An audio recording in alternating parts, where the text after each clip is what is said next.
Ya rekan-rekan, ini review tadi. Ini untuk kolam anakan koi yang untuk pembesarannya.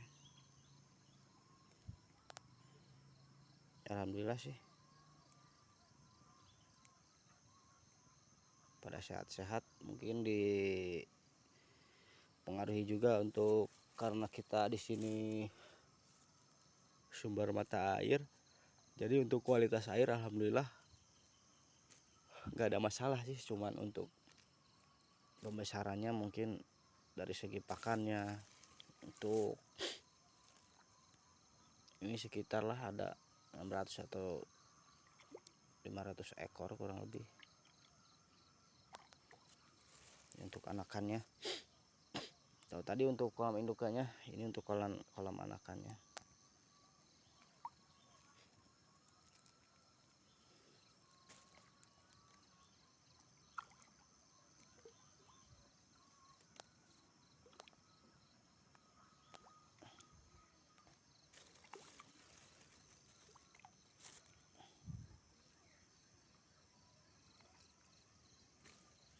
Ini kalau untuk jenis mungkin beberapa puluh jenis ya, tapi ini hanya dari 3 indukan sih kalau nggak salah. Tapi kadang untuk besarnya juga tidak merata ya. Ini untuk koi itu udah 4 bulan 5 bulan lebih nih. Ya agak lama sih untuk proses perkembangannya. Dan kita lagi tahap belajar juga, lagi cari formula-formula atau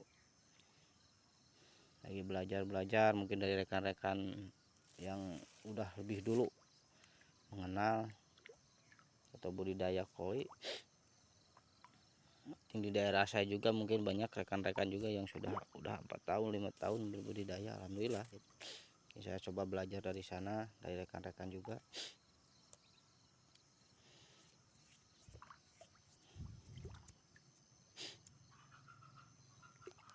Untuk kesehatan ikan, untuk pertumbuhan ikan ya kita tinjau terus. Mungkin nanti untuk air yang di sini itu cocoknya koi apa, jenis apa gitu kan. Kita lagi lihat tuh. Soalnya tidak semua koi itu cocok gitu kan. Kita coba. Karena di sini airnya sih kalau mata air langsung kan dingin.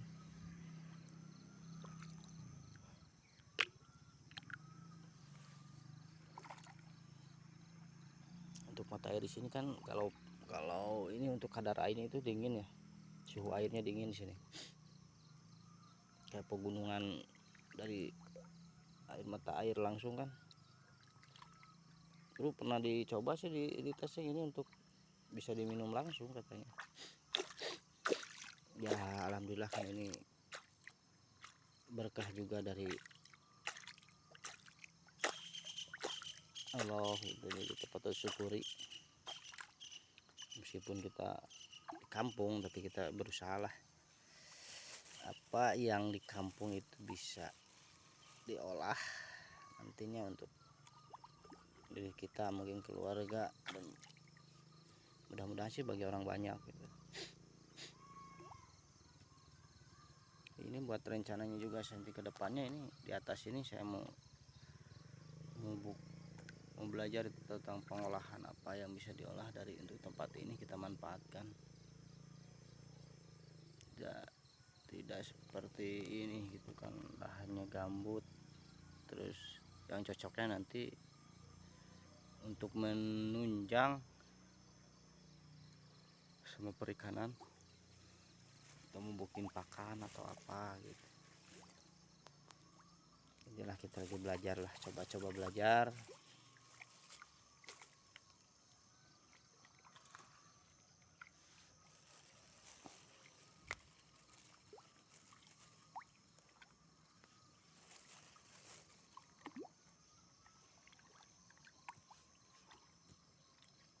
Ini juga masih tetap sama dari kelompok Harapan Mulih yang itu kemarin, yang untuk skala ikan lele.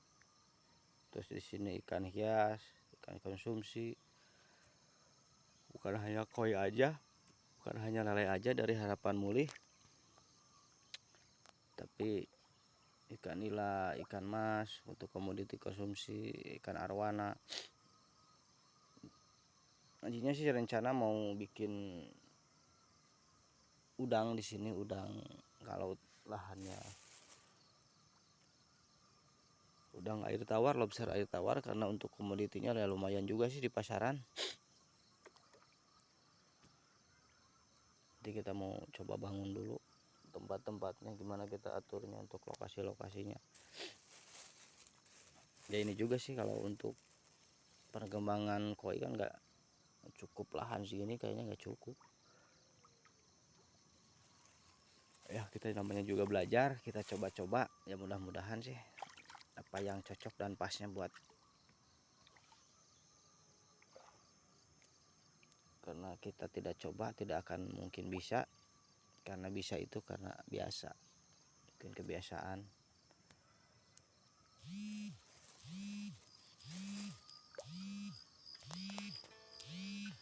Karena alam menyediakan segala, tergantung kita bisa mengolahnya. Jangan kita terfokus sama pekerjaan dan kerja, tapi kita belajar mengolah alam, belajar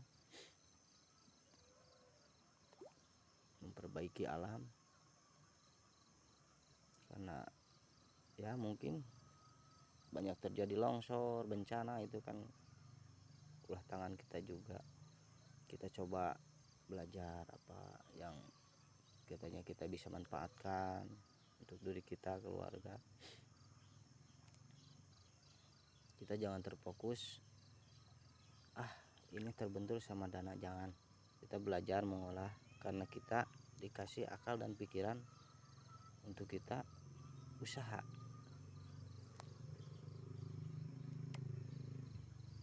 Memang untuk skala budidaya belum, tapi kan dengan keuletan, dengan keinginan, insya Allah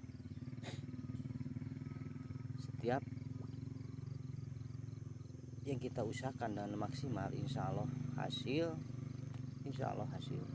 akan kita capai dengan kesabaran, keuletan, kegigihan.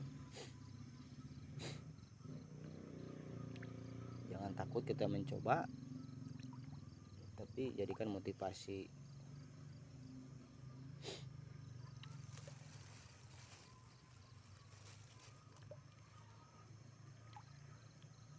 Karena kunci keberhasilan itu ya kita mencoba dan terus mencoba, yang juga nanti yang kita rasakan ya pasti.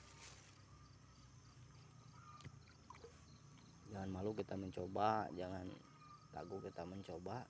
Ya, mudah-mudahan dari percobaan, seringnya percobaan itu akan membuahkan hasil. Karena dari dulu juga profesor juga kalau meneliti sesuatu itu tidak langsung jadi, ada proses kegagalannya dulu.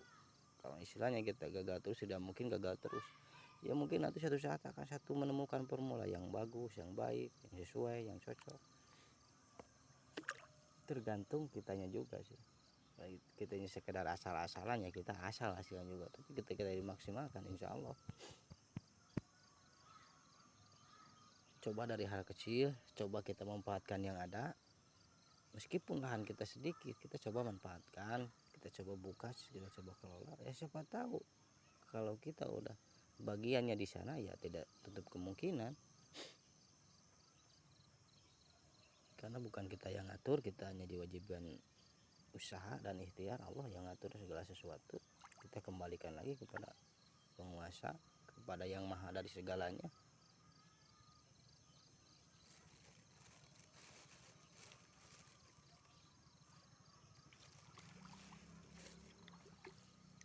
Kita hanya sebagai manusia, hanya sebagai sarana dan prasarana yang kita sudah sediakan, kita tinggal mengolahnya aja.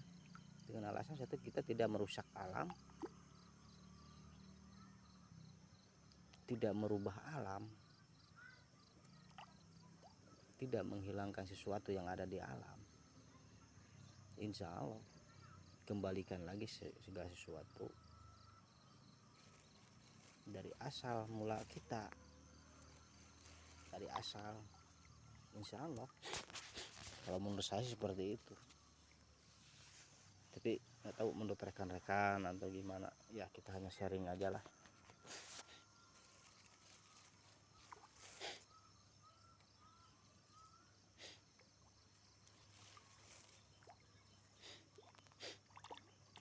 Kalau yang kecil kita bisa kelola, yang besar juga tidak menutup kemungkinan gitu. Yang kecil kita bisa kelola, bisa manfaatkan, tidak menutup kemungkinan yang besar juga bisa. Ini hanya